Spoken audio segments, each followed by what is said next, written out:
There's hardly anything better than lying at anchor with your boat, especially when the weather is as good as it is here off the coast of Mallorca and the water is crystal clear. But the real home of most yachts is a berth in a sheltered marina. We will now show you how to moor and unmoor a sailboat and how to handle the mooring lines.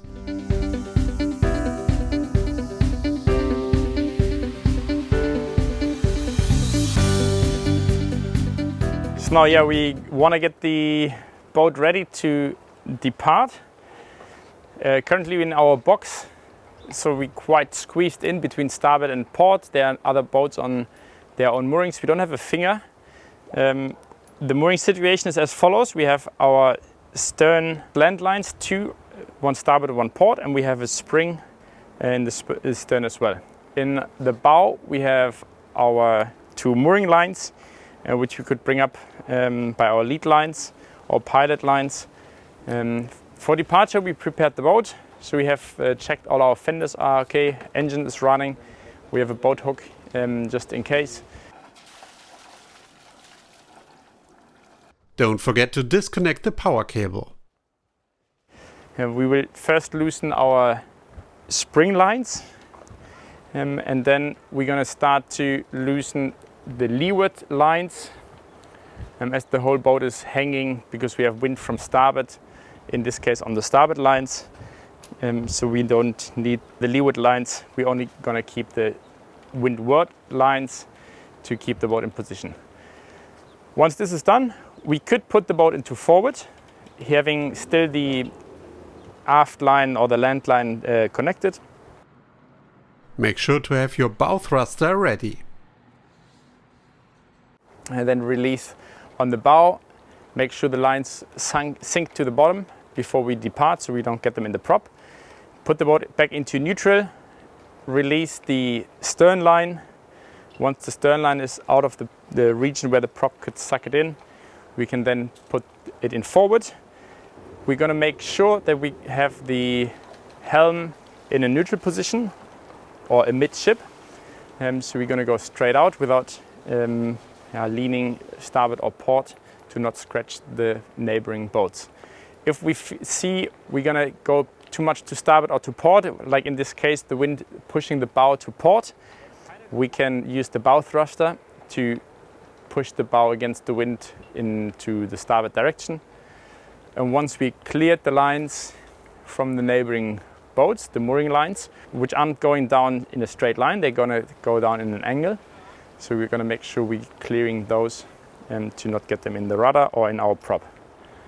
This is really important, so do not get tangled up in the mooring lines of the other boats.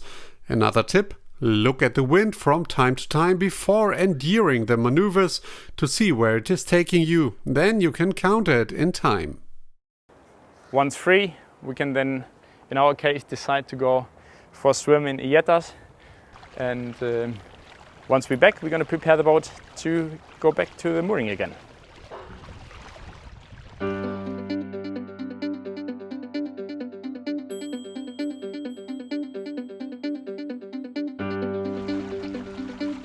So exciting day on the water.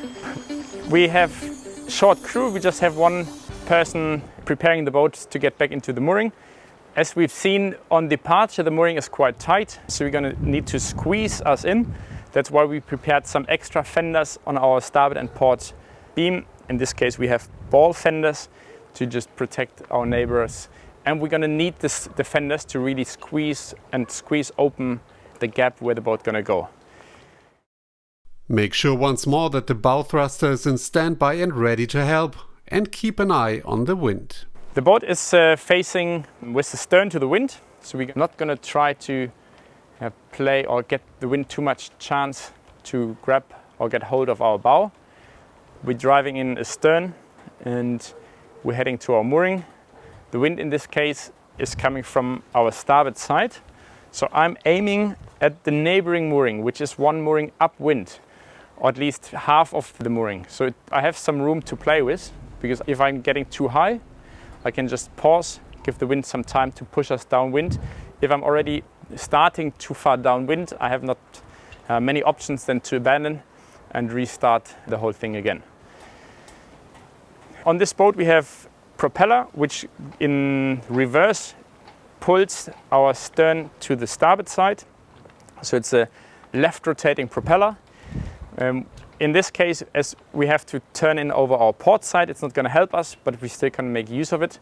So when taking a turn into our mooring, as long as we moving, we have quite some momentum on the rudder, so we can use the rudder. And in case we have to move starboard or right, we can use the prop wash to push us in the right direction. There is strength in quietness. You don't have to accelerate much to keep the mass of the yacht moving in the right direction. Only in strong crosswinds and without a neighboring yacht should you accelerate a bit more. Give the many tons of boats time to move to make room for your yacht. You will only make a mess here with brute force. This means that you have to put the throttle in neutral from time to time to avoid going too fast. Lines are ready, fenders are ready. In this case, the lines were already preset on the dock, so we don't need our own lines on the boat. That makes it a bit easier. First line to put on is our starboard aft line. So the stern is already secured. We're going to take the windward line, which is in this case our starboard line.